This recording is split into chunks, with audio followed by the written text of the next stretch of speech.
Okay, got our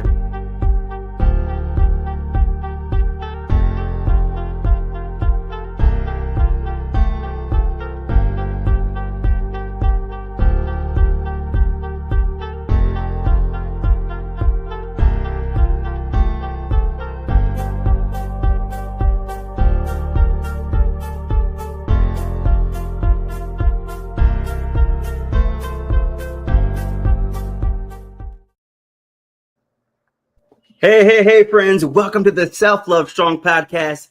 I'm your host, Sam, and today we have a very special guest. She's an incredible advocate for wellness, a two-time cancer survivor, and a chronic kidney disease patient, and a passion for health. She's a passionate health champion. She has dedicated her life to empowering individuals and communities through education, action, and advocacy. As a speaker, a thought leader, she blends evidence-based practices and a compassionate guidance to inspire resilience and a holistic wellness. Please welcome to the show, Janet Tennyson. Woo! I'm so glad you're here. Thank you for having me, Samuel. Thank you so much for the invite. Oh man, Janet, your story, when I heard it, is just something that is just simply powerful in itself. And just the strength through that transformation that you had to do.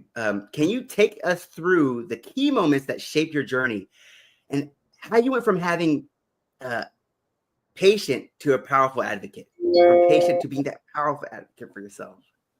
Yes, thank you. Absolutely. So my journey began with, I like to say, incidental finding. I was at a doctor's appointment for one totally unrelated thing, and left out with a chronic kidney disease diagnosis. And from then on, I kind of really immersed myself into learning about the disease, also joining several nonprofit organizations, the National Kidney Foundation being one of them, as well as Dialysis Patient Citizen.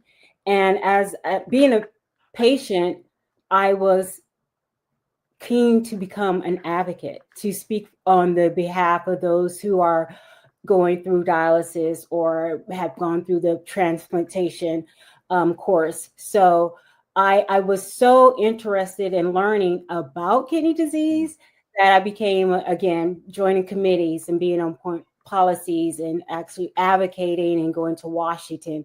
So my diagnosis helped me become an advocate. Man, that's so powerful in itself. I know many times we find ourselves in a situation there. But the fact that you were in that situation, like you said, went to a routine appointment and then you get this diagnosis. And I imagine the first thing you think of is, maybe why me? We find ourselves in those challenging decisions. Why did this thing happen to me? But the fact that you decided to take action and be like, you know what? I went from a victim to a victor by realizing that I have the power to advocate for the people that are going through the same thing. Exactly. And I love that you said that, because it definitely taking actionable steps and being a part of these organizations, as I mentioned, the National Kidney Foundation, as well as DPC, the Dialysis Patient Citizens. I was able to go to Washington to speak on behalf of Medigap. And that is helping those who are patients to have affordable health care, partnering with their healthcare providers. And many things and many policies have been passed.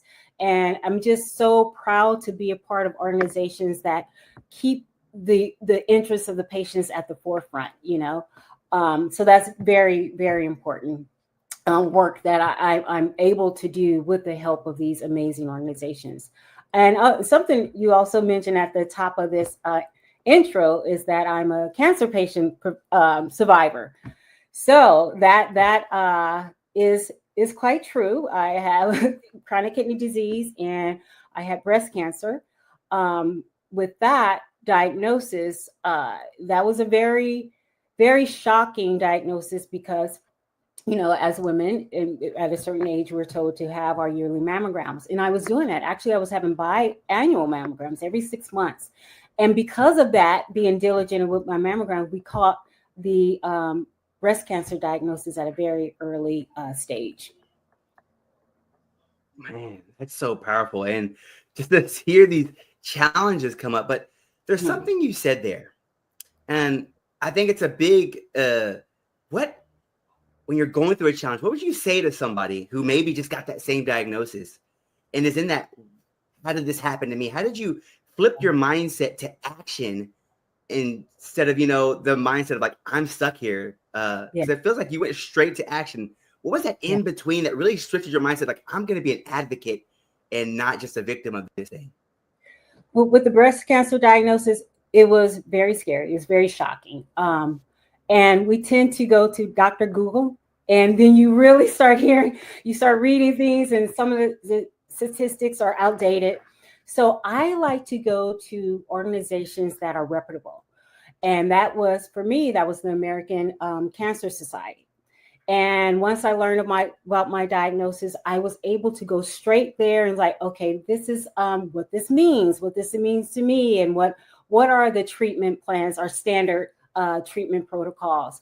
And then I've joined other groups of support groups is so important too. And you find those on those type of organizations, nonprofit organizations, they usually have support groups. And I have really, dived into that support groups, nonprofits, reading reputable sites about my diagnosis. And what's so important to me is having, and this is something that goes back to healthcare, is having good doctors. And I've always partnered with my doctors, and I've come with my questions, I come with my concerns. And I was fortunate to have doctors that listen to me, because at the end of the day, I'm the patient. And yes, they can suggest or recommend, but I'm the one who can say yes or no. But I was always fortunate to have doctors who say, okay, this is our recommendation. How do you feel about this? And I've already had my opinions or my feelings about this. And one thing about my breast cancer journey, I was Cedars-Sinai in Los Angeles, very first patient to undergo the, I'm going to say the full title is called nipple sparing laparoscopic robotic, actually nipple sparing robotic double mastectomy. Why that is important and why that was major, because again, I was patient number one, and it is the new advancement in medicine having such a huge surgery as a double mastectomy done robotically. And that was a big thing. And it was such a big thing that I learned when I woke up. There were like 21 doctors in my operating room, and they've been doing research. And because I feel I fit the criteria, and this was a doctor I've been with for so many years, when she approached me about it, I was like, sure, because it helps with advancement of medicine. It helps with, people after me. And since then, I was told it was like they've had 6 or 7 other patients have gone through this clinical trial. So that was quite amazing. So the journey, my breast cancer journey, I'm so happy that I was able to share that part of my life, because I had many girlfriends like, I haven't had my mammogram in years. Thank you so much. Or, thank you for the reminder, or you're so brave. And I've had friends, I'm like, I'm willing to go with you. Or, hey, don't forget your yearly checkups. Yeah. So I'm pretty proud that, to your point, it was a moment of like, no, but then straight into action. Yes, that is so powerful. I really love something I heard here. I heard that, you got the diagnosis, but you didn't just accept it. What you did is you researched it. How was research and making yourself knowledgeable of what you had? Because you said you went to Dr. Google, but I looked how you seem like you really made yourself knowledgeable in reading the books. How did that kind of, through the whole process, being more not like, as I felt like you really put the knowledge behind what you had? What was reading the books, doing the research? How did that help you go through the process? Oh, it's empowering. When and when my friends started calling me a doctor, and they were like, at one point, there's like, I know who to bring with me when I go on doctor's appointment. And it's one of those blessings type of things. And it also can be like, okay, you have to kind of quiet your mind and not get too, I had to let my doctors be doctors, right? But it's also empowering when I was able to go to my doctor's appointment and I understood what they were saying, even though they spoke in a language in which I can understand. But if it was more technical or more on a medical jargon, I understood it because of having those resources, because of tapping into the .orgs, right? And so I found it empowering. I walked away knowing that we had a good plan, that we were all aligned with, all my surgeons and my doctors and my, primary care physicians. We were aligned. And one thing about having different diagnoses, I still had to partner with my nephrologist. So now I have my oncologist talking to the nephrologist and making sure that, and that was all driven by me, because I was like, oh, we got to call this doctor. We got to make sure. So I think it's very empowering. And I think that's a key takeaway, regardless of our health, extremely healthy or going through a situation. We want to be, strong and to the point of self-love, that goes into self-love. And whether that's just your diet or if you have a diagnosis, empower yourself, understanding your body. People say, listen to your body. And I'm like, well, my body's very noisy. There's a lot of talking going on. So it's like, I'm trying my best to listen. It's just talking a lot. So, it's very empowering. Yes. Man, I love something that I'm hearing about when you say doctor. I love you're saying we teamed. I partnered with my doctor. And I think that was such a powerful thing, because it feels like you brought all the superheroes together on this mission. I think that's a powerful thing. I think when you're going through this motion, many people are like, I had 5 doctors. But I love the fact that you assembled a team. You're like, hey, I understood that this is a challenge.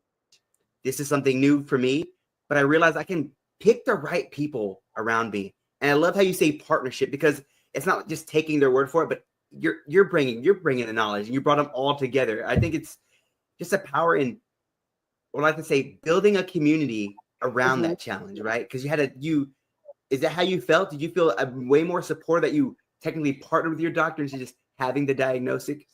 I love that. I felt supported. I felt understood. I felt heard.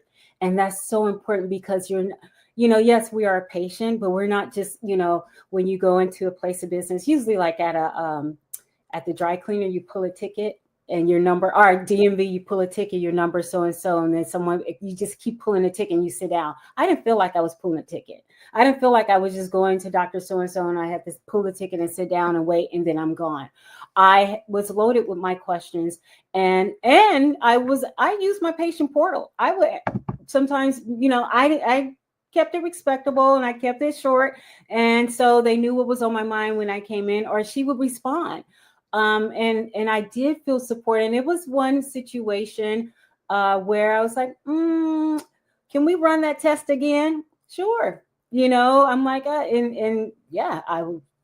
that is so important. And I know it's not always the case. And I know that, the medical system can be a little wonky. And that kind of goes into what I want to share too. Navigating the medical system can have its challenges. And I think that's why it's important to educate yourself as much as you can and empower yourself, because we tend to take doctor's word for things. Because I was that type of patient. If you say, oh, you need a root canal, okay. And it's like, oh, do I, or do I just need it cleaning? Because that's a couple of $1,000 difference. Right. So I'm like, yes, they are, but they're human, right? They went to school and they practice, and they are, most of them, top of their fields or what have you. And we put our trust in them, but we have to look at it at a holistic. It is a partnership. You want to feel supported, because ultimately it is your life. They are doing their job, and they are entrusted to save our lives or do what they can to help us live longer, right? With under the guise of being doctors. But we walk away as this individual, and with these lives, with these families, with these friends and all these things. So it's important for me. I'm like, okay, is something I want to do? Is this, what's the long-term comprehensive care after this, after I make this decision? What is because You may find a doctor like, all right, next, so and so, Mrs. So and so, Mr. So and so. And I'm like, okay, was I supported? Was I, did they listen to me? And I've heard, being a part of many groups, I've heard some horror stories. I've heard some stories where people, I've heard many, many, many. My doctor, I'm in so much pain. My doctor's not listening to me. I feel dismissed. I feel this. I need a second opinion. I don't do this, So again, and I urge when I'm in these groups, I urge them like, okay, empower yourself, ask these questions, have your list. If you don't feel comfortable, yes, get a second opinion. Find a doctor you feel like you can partner with and that will support you. Yeah. Man, I love that. I love that. And I think that's just a major highlight is asking questions. I think I love something you said there. You went to the doctors and we are collaborating. I'm not taking, because many times, like you said, you go to the doctor, that's it. And just accept their diagnosis for what it is. But I love the fact that you started to empower yourself by doing the knowledge, getting the knowledge of the thing. So you weren't just going in there guessing. You're like, I'm asking. I know the right questions to ask about, is this the right thing? And I love that you said, that diagnosis doesn't have to be all. I can ask the right questions. I think many times maybe you've just heard what they said and accepted it for what it was, but let's do it again. That, realizing that we're still working. This is their job. It's a person. Yes. I think that's so powerful. So what are some, okay, so somebody's going through this challenge. They're starting to get the knowledge of themselves. I love something you said there, which was super important, is knowing the right questions. They're going to get that from doing the research. Yes. But you said something about building a community there. How powerful was having that community of support with friendships or, collaboration with your doctors? How did that kind of get you through that process? Or how important would you say that is? Oh, it's very important because as much as our friends and family are very supportive and understanding, I would say cancer in particular, in my experience, no one really knows what you go through until you are going through it. And I have the most loving, supportive friends, family, community. But there's something about the women who have gone through breast cancer, and I'm in that group. Yeah. And we're sharing these lived experiences. And where someone's like, when I had this mammogram, I felt this way. And when I had the surgery, I get it. Yes.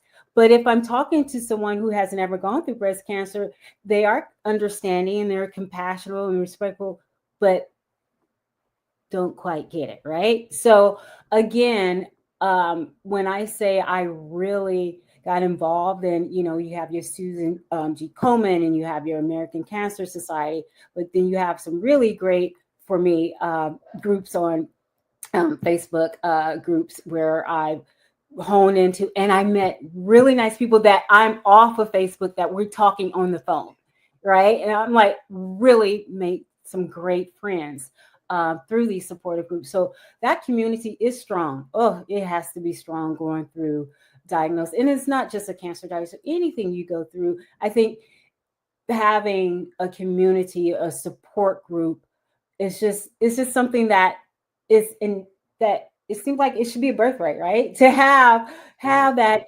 foundation of good people in your life who, want you to be healthy, and you are a good person too who wants, other folks to be healthy.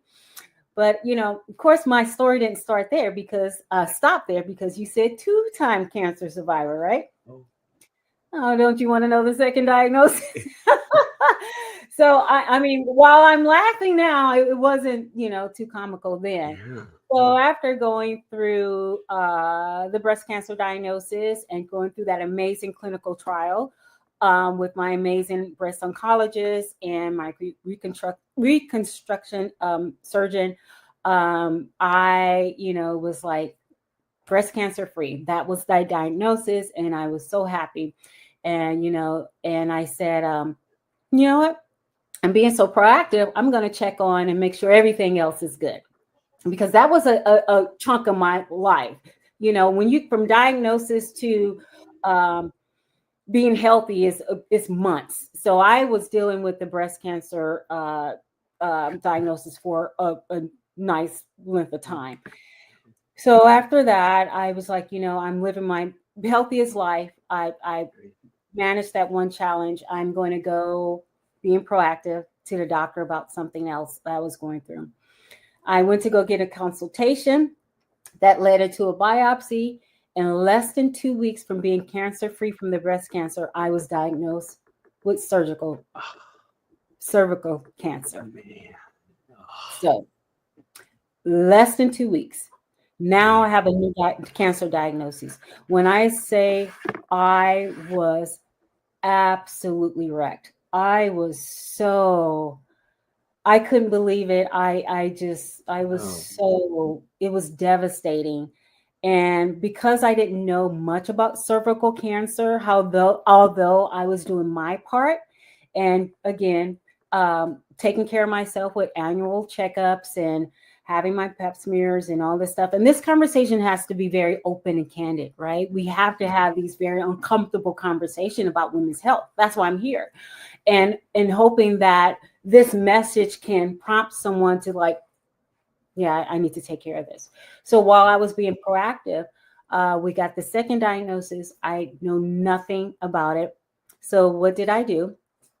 I went to a reputable source because that's all I know with kidney disease, with breast cancer. Because if I start Dr. Googling, I wouldn't be sitting here today. According to I should have died 5 minutes ago on this call. You Google, it's just crazy. So I went to survivor.org, and that's spelled with a CERVIVOR, which is very nice, like survivor. And it is a nonprofit foundation of cervical cancer awareness. And I joined their group, I Am Survivor, on Facebook, and they were just so encouraging, so supportive.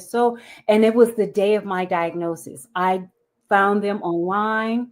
I joined the group, and these went, and I had a diagnosis, but I had no staging. That's the scariest thing about that particular cancer for me, because with breast cancer, one imaging and one test, I knew my staging, and I knew, okay, we can take curative measures. With cervical cancer, you need a PET scan, an MRI, all these things, and you have to get appointments. So I'm sitting with this, and I'm devastated. And that day I got diagnosed, that same day they had their creating connections survivor group. And that day it was at 7:00, and I got on. I had my diagnosis at 3:00, my doctor. In 4 hours, I'm now part of this new community, and I'm just bawling. And they're like, we understand. And they were just telling me, to breathe and what steps to take. So again, I said to myself, there's a message in this. There has to be something, and that just kicked my advocacy, and awareness into gear. And just speaking on the subject of healthy, again, championing for yourself, partnering with your doctors. Now I have a whole new set of, that's a whole, I went from like, oh, we're good, to like, girl, no, you're not, but you will be. And yeah, that was that journey. Yeah. Wow, Janet, that is, oh man, just hearing that moment of like, yes, I've conquered this mountain. Something most people have never conquered before. You conquered it, and to 2 weeks later to get that as another setback. It's like you just get your head above water and somebody pushes you back down. Yeah. And no, sorry. No, I want to hear what you guys say. No, you're good. I was going to say what was challenging about the second cancer diagnosis, unlike the first. I went through chemo and radiation and a huge surgery and a longer hospital stay. So I just felt like, to your point, I conquered one mountain, and then here's like yoink. And, I went through 25 rounds of radiations, 5 rounds of chemo infusion, 25 rounds, 5 days a week for 5 weeks, and only off on the weekend. and it did a number. It did a number on me, not only physically, but mentally and emotionally. Um, so that led into mental health. It was just too much, and I wanted to take care of myself. I use the term holistically, and that for me, that was just mentally as well. And I started therapy, as well as continuing to be a part of groups and meeting new people. But I'm so like, okay, I can't do this, but I did it. And I remember one day I was just bawling. I'm like, I don't want to go to radiation. I don't want to. I was more than halfway through.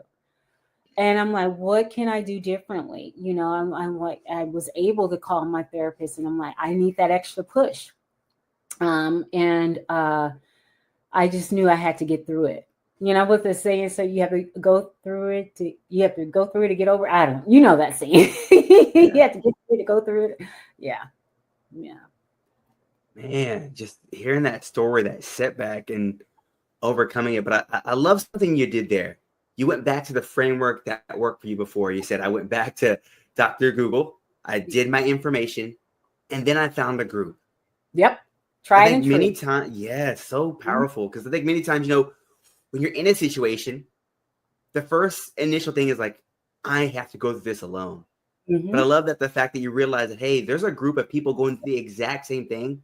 And not only will they support you, but they'll be there for you. Because like you said, if you haven't gone through it, it's something different about lived experience. Yes. What would you say? Would you say that was kind of like one of those supporting moments? How did that feel, that even though you get that second diagnosis, that you were able to find a group of people that were going through that same thing? How did that feel, that moment of like, okay, I got to do this. I'm strapping my boots up again. I'm going back into battle. Yes. How was that mindset shift in that moment? It was, again, it was originally devastating. And to your point, I went back to the framework, was tried and true. That is finding a reputable, organization, and then finding their group and finding a support group. What really warmed my heart when strangers like, if you want me to take you to radiation or chemo, I would love to. I'm nearby, and these are people, like actually globally. When you're a part of a group, everyone can join, right? So I had, I'm in Southern California. I can meet you here. Oh, and I met people who actually had my same doctors. It's like, because I'm a part of a cancer group, and it's like, oh yeah, I had Dr. So-and-so I was at Cedars again for the second diagnosis. Love Cedars. I think they love me now. So having that community again of people who understood. Again, I have great friends. I have a great family, but there's something about someone knowing what it means and what it actually physically feel going through radiation or going through the chemo prescription I had. There's different types of chemo, and with cervical cancer, there's one popular one that's used, and like, I can ask the question, how did you feel afterwards? Even though everyone physically is different, everybody is different. But for the most part, it's like, oh, you're going to be tired. You're going to have fatigue. And then I had people checking in. I had someone's like, happy week 3. And I'm like, you remember, of course. It's like, there's like one more week to go. And then I had people show up to ring the bell. Ringing the bell for a cancer patient symbolizes the end of your treatment plan. It doesn't necessarily, and this is something I had to teach my friends and family, it doesn't mean that your journey is over. It doesn't mean that you are deemed cancer-free or whatever. It means that you completed one of the most toughest part of that journey, which is treatment. And you ring that bell so loud and you're happy. And then you're sent off, and they're like, wait 3 months for your PET scan. We'll see if it all works. Oh, yeah. So that is, but I was so supported. And I had many breakdowns. And like I said, I at one point, I didn't want to go. I didn't want to go, but I knew. And one thing I learned with about myself with the second diagnosis, I had to reframe my mind going back to my therapy, that what I'm doing is for me to get well. This is what I need to do to feel better. because I was feeling like I don't want to do it because I'm tired. I'm so sad and depressed, and it's just blah blah blah. Because it's a thing. It's a thing. You know, you get put on the machine, you get off the machine, you get it's all that. So I'm like, okay, if I reframe it, I need to do this so I can be no evidence of disease. I need to do this so I can be a 2-time cancer survivor. You know, so that towards the end, I'm like, all right, let's do it, guys. And then I was showing up to radiation. I bought these fun socks that had messaging on it. So when I would go to radiation, they were like, the nurses and the doctors wanted to read my socks. So that became, I was known from the person with fun socks and inspirational socks. And a few of the nurses like, where did you get that from? Because, you know, they were starting to tell their other patients about this things that that I would do to make me feel good, you know. Man, I love that. I really love that that strategy in itself, and just that mindset shift that you made. Like, hey, this, even though it's challenging, even though it's hard, I can shift my mindset to, hey, this is just part of the process. This is the process. This is the detours I have to make on my journey to wellness. This is helping me and not hurting me.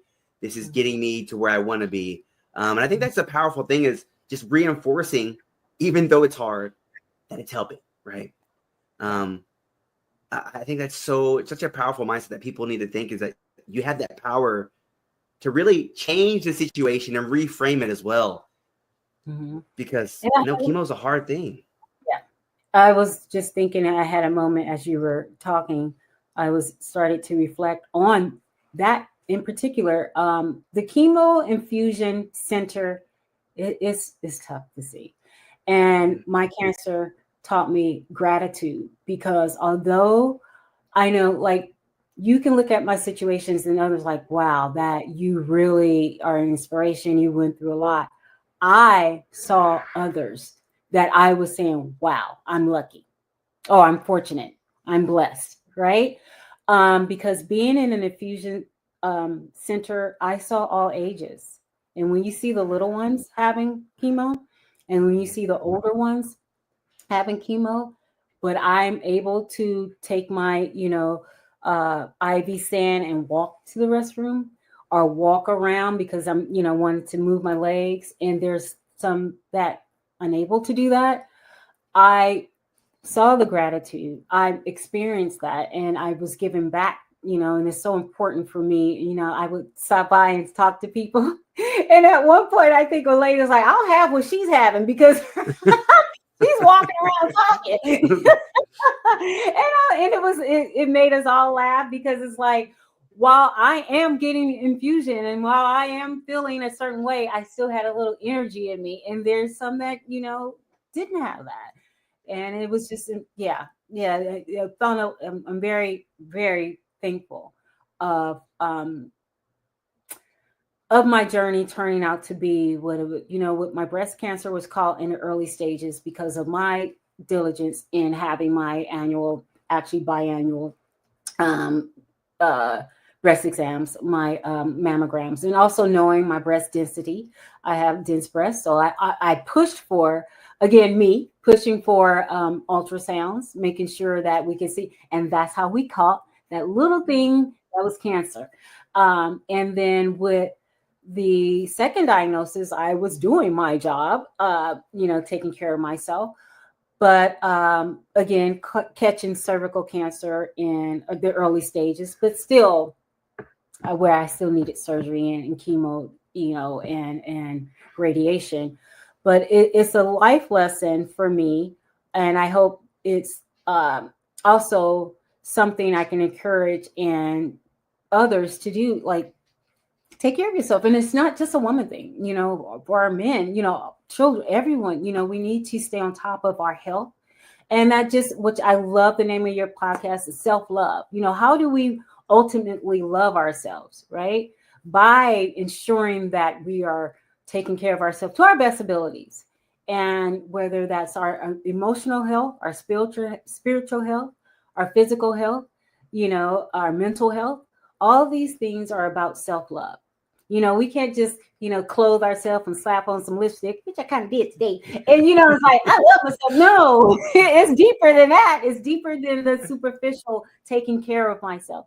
My doctor told me last week, he's like, okay, I want you to, you know, adapt more of a plant-based diet, more of a vegetarian. You can do your white meat, your chicken and your fish and exercise. And I'm looking at him, I'm like, you realize I lost 20 pounds and I'm trying to gain weight. He's like, exercise and vegetarian diet.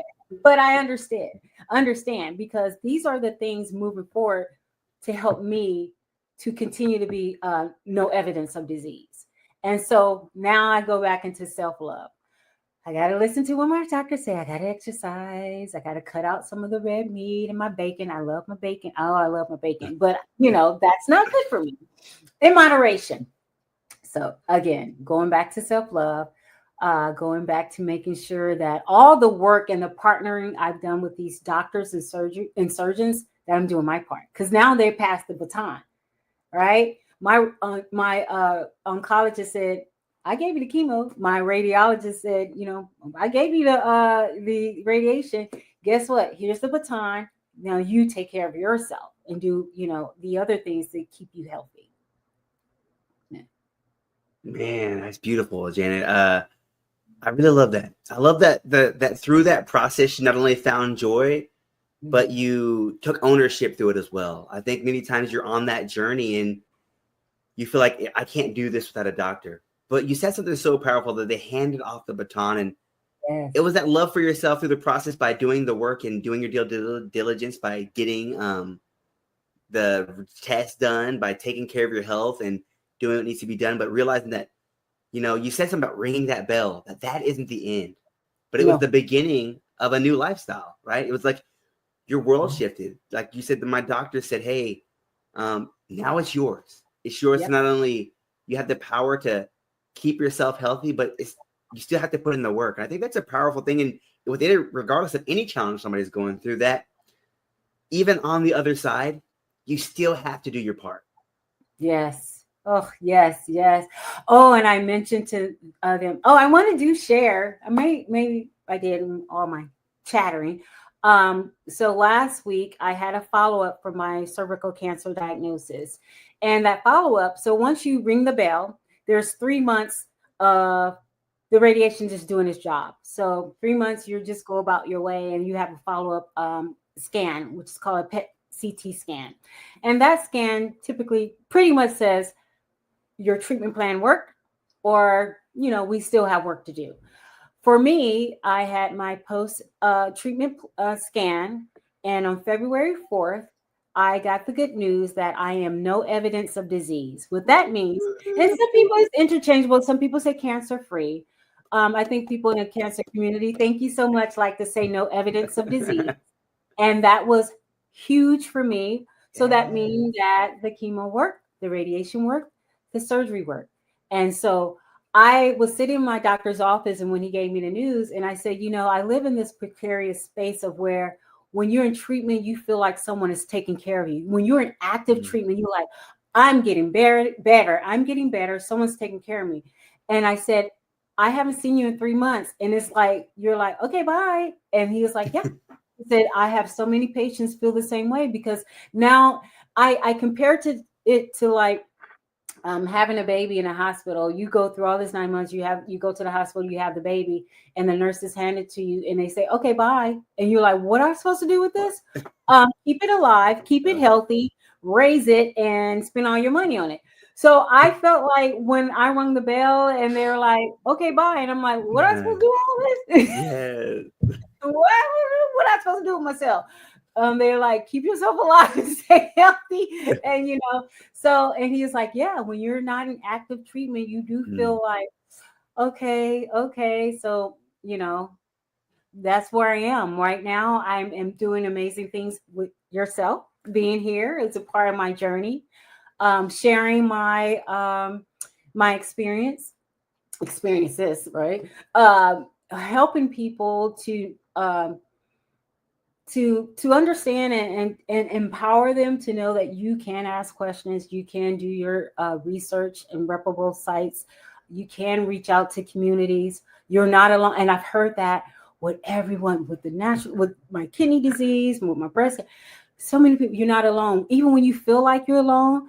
And it is an isolating situation. I will say that you do feel isolated, but you really are not alone in terms of you do have a community while you're going through it. And you can say, no one understands. Yes, someone definitely understands.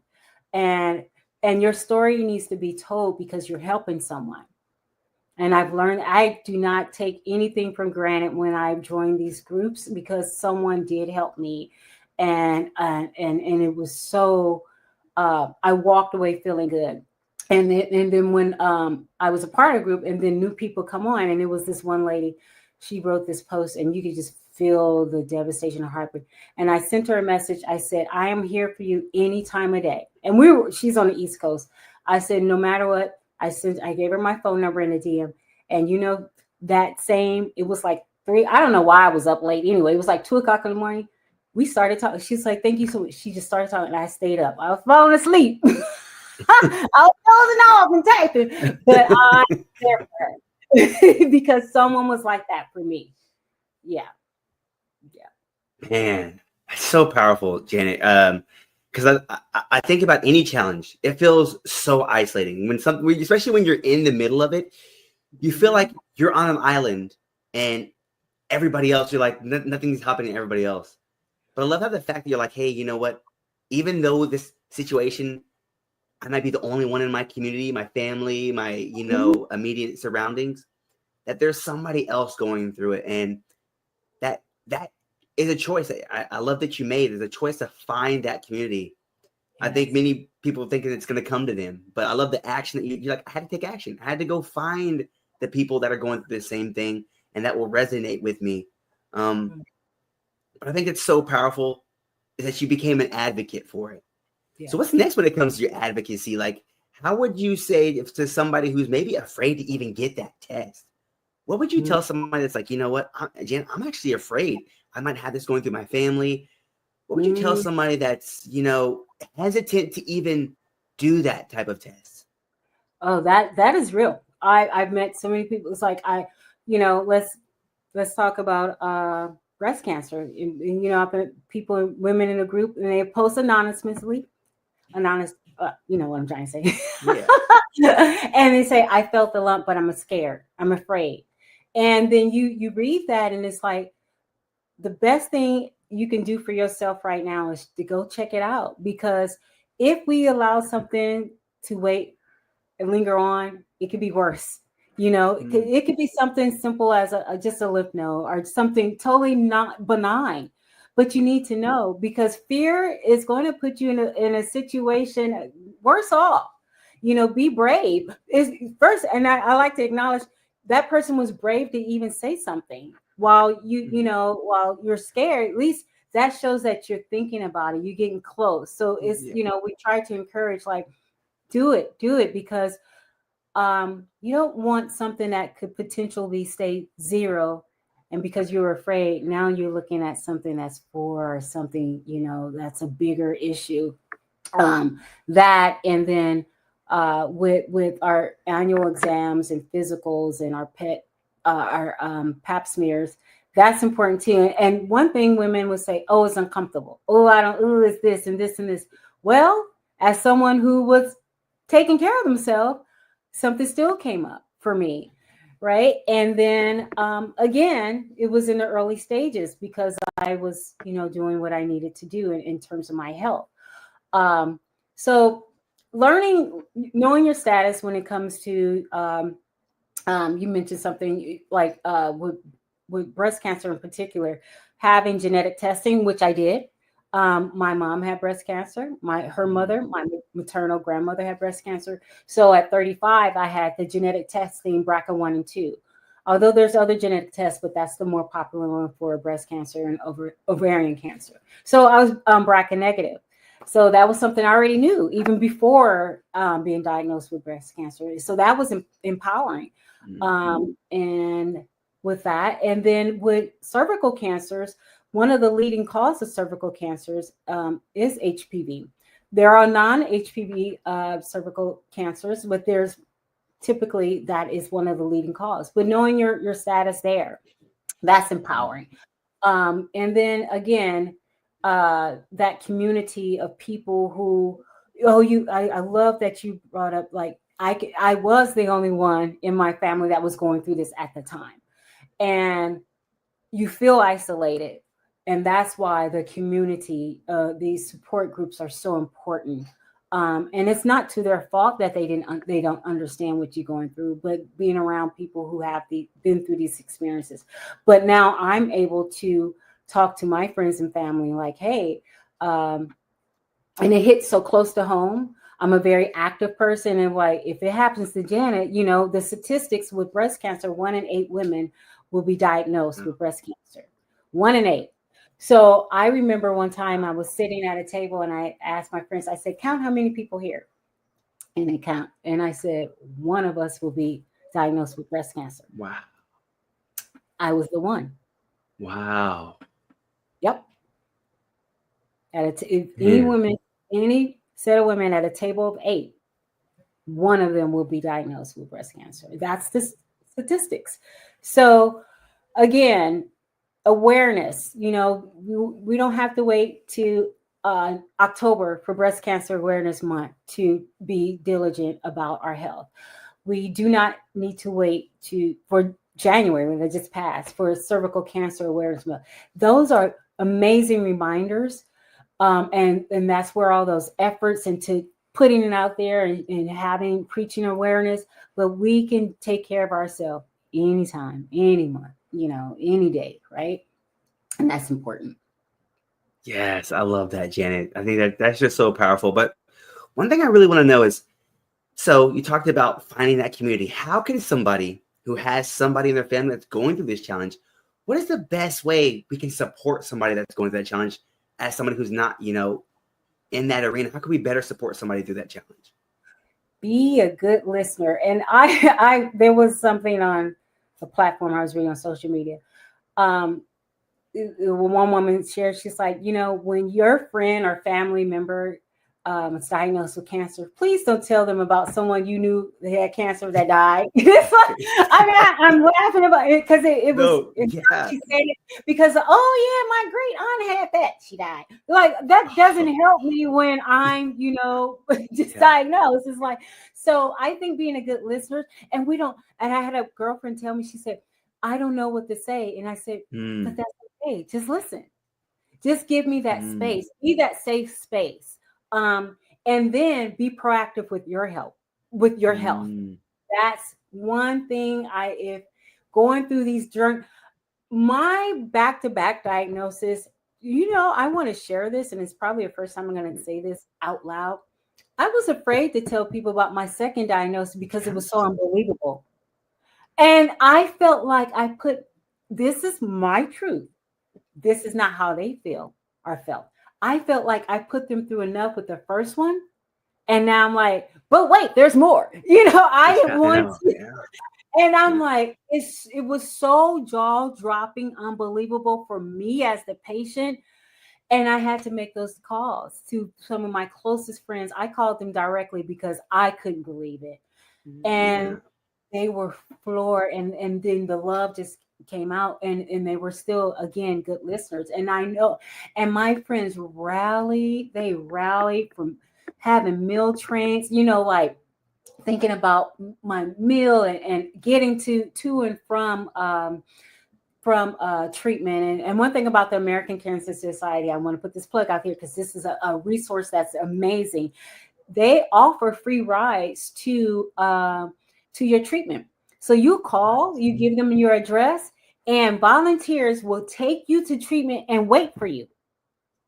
Just so you know, the cancer for me, my personal experience with infusion for chemo is 4+ hours. Imagine someone volunteering their time and there for you. That's amazing resource. And those resources, which I know you're going to share, is on my website. And when I talk about reputable sites, and also what's important, when we think about going through these journeys, yes, you want to center yourself because you are the patient, you want to take care of yourself. But once you start to get on that road and you start to decenter yourself, the giving back. And that's what I'm doing, advocating, whatever you're going through, becoming a patient advocate, using your voice to have where there is amplifying awareness, medical reform, uh, yeah, just drawing people into the community. Those are all the aspects of my life that I'm doing, and I'm going to continue to work in, which will probably end on what I'm going to be doing next. Yes, I love that, Janet. I love the fact that, like you said, the best support for somebody is just to hold space and let them, just listen. Because I know that's the first thing I said, is like, you hear that bad thing, I can imagine them being like, I supported you through this. We thought it was over. Yeah. But, like, that's the first thing my first initial thing was like, I Girl, wouldn't know what's what to wrong? say. Yeah, exactly. You're probably like, girl, you need some vitamins. Because all this is just But yeah. I love that the fact that you said they were just, we rallied behind it. And I think that's the main thing. I know so many times, like, somebody's going through a challenge and you don't know what to say. Mm-hmm. But like you said, the simple thing is just holding space and just listening. That your presence is powerful enough. Just letting them know that they can be there. I think many times we overthink how to support somebody, and we realize how simple it can be, just holding space and letting them going through it with them and letting them know it's not alone. I think that's a powerful thing, because I know myself, sometimes you hear something bad, you're like, I don't know what to do. But it can be simple. Send me memes, send me a heart, send me a card. I like just be a good listener. And I was having crying and panic attacks. And this my one friend, Kelly, I gotta say her name, Kelly Peters. I can call her at 6 a.m. Hello, what's going on? How are you? And that's just how she is, And I've had other friends, but Kelly is the one that she knows if I'm calling, she's gonna pick up. She knows because she's like, she just knows. And I don't call often because we do talk. We have like a standard, but I don't call often at odd hours of the time. That's what I'm trying to say.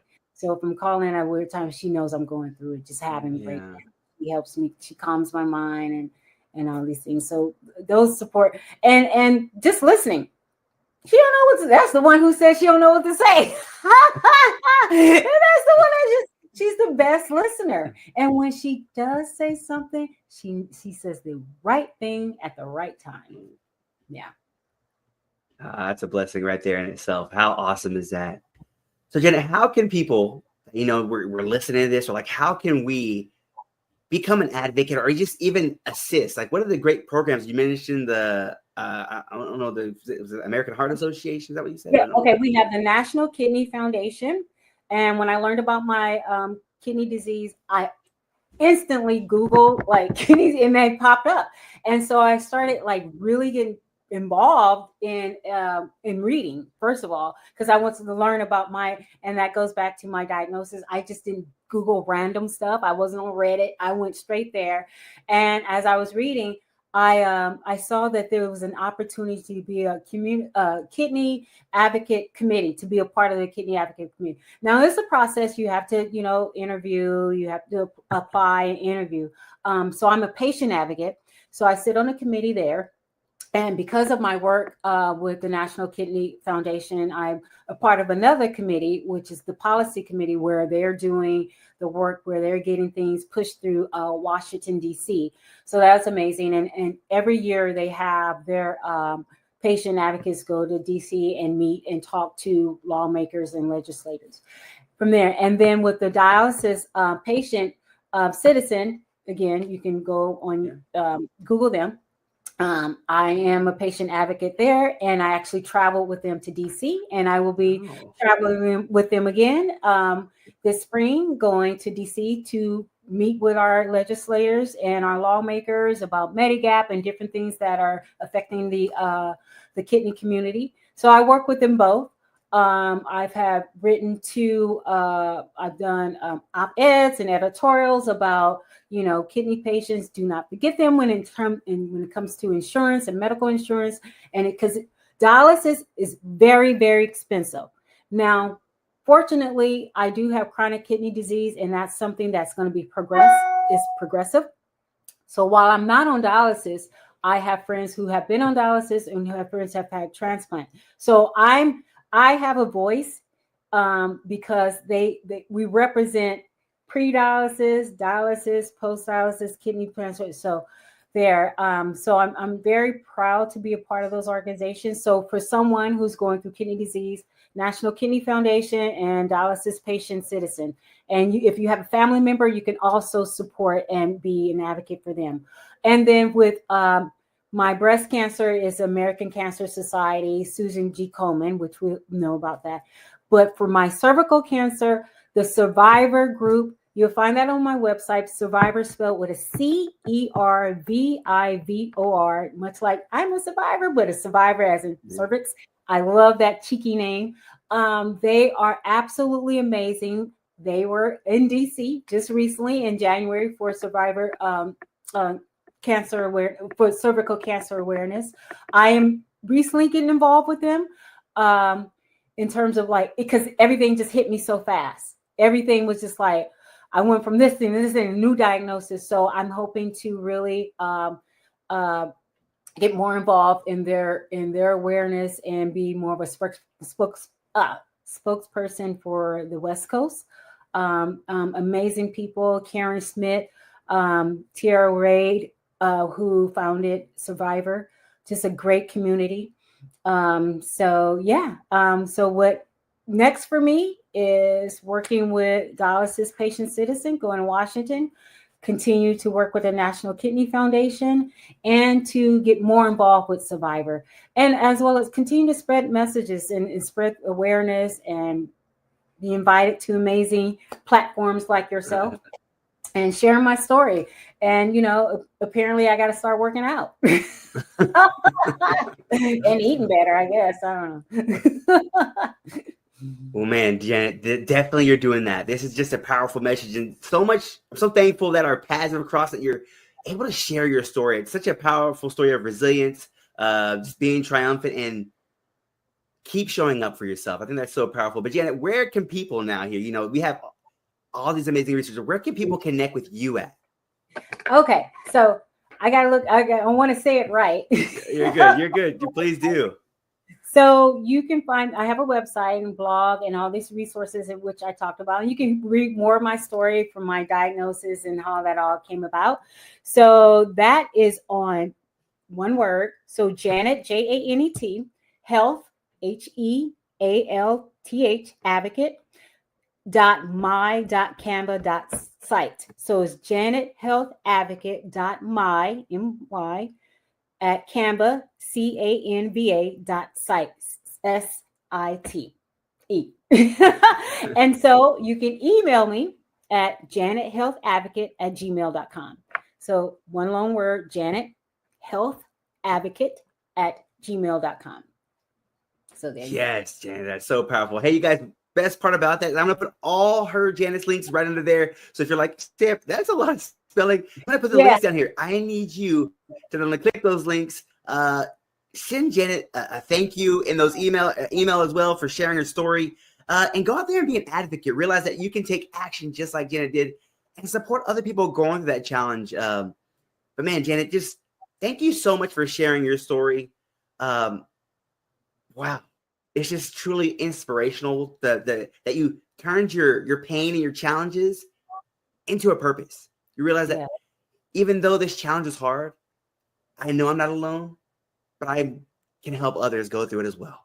Yes, that's right. That's our purpose in life. People are like, what's my purpose? And I went through that. Well, the Bible is, our purpose is to help others, and I'm fortunate that I have the platform to do that. Yes, you guys, you heard that yourself. So go out there, like Janet said, your purpose is to serve people, help them out, let people know that they're not alone, but realize that you have the power to do that. Maybe you feel like you can't change the world, but just like Janet did, using your story and realizing that you can help people with exactly what you're going through. So thank you so much, Janet, for that as a reminder. But like Janet said, don't be afraid to go to the doctor, get those results. That what would be, if you had one message that you'd like somebody to leave here with, Janet, what would you tell them? go to the doctor, take care of yourself. And, it can be scary, but if you know that you should have yearly checkups, yearly physicals, yearly exams, whether that's, um, mammogram, pap smear, colonoscopy, you name it, a whole list, even a blood panel. That's how I found out about my kidney disease, right? So just take care of yourself to your best ability, and just live your best life, be healthy, self-love, love strong, all the good stuff. All right, Janet, thank you so much for your time. All right, you guys, you heard it there. Take care of yourself. And taking care of your stuff is part of that self-love. So thank you guys for another episode. Thank you, Janet, for coming on here, sharing your message. And like Janet said, make self-love a priority. Take care, you guys. Thank you so much for having me.